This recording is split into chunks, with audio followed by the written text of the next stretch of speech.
Assalomu alaykum va rahmatullohi va barakatuh. Bugungi darsimiz ismni jins e'tiboridan turlanishi haqida bo'ladi. Ism jins jihatdan ikki turga bo'linadi: muzakkar va muannas, ya'ni erkak va ayol jinsiga.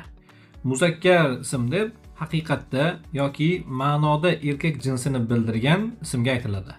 Muzakkar ism ikki turli bo'ladi. Muzakkar haqiqiy, ya'ni ma'noda ham shaklda ham erkak jinsini bildirgan ismdir. Misol uchun rojulun kishi, valadun o'g'il bola, asadun sher kabi. Ikkinchisi esa muzakkar majoziy, ya'ni shakl jihatdan muzakkar ismga o'xshaydi, lekin haqiqiy erkak jinsini hisoblanmaydi. Misol uchun qomarun oy, jabalun tog', kitabun kitob kabi.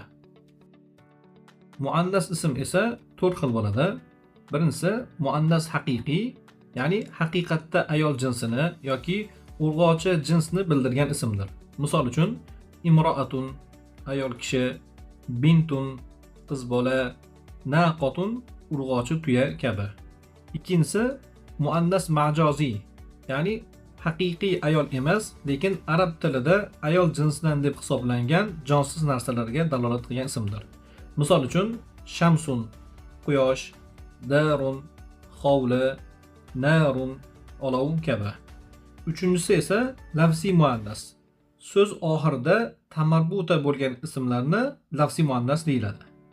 Misol uchun muallimatun o'qituvchi ayol, tolibatun o'quvchi qiz, xodimatun xizmatchi ayol kabi.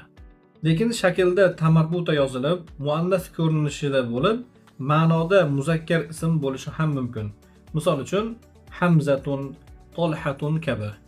Bunday ismlar ma'naviy muzakkar ismlar deyiladi.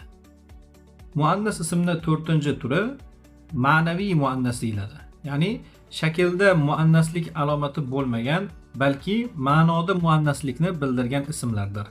Misol uchun Maryam, Zaynab, Hindun kabi.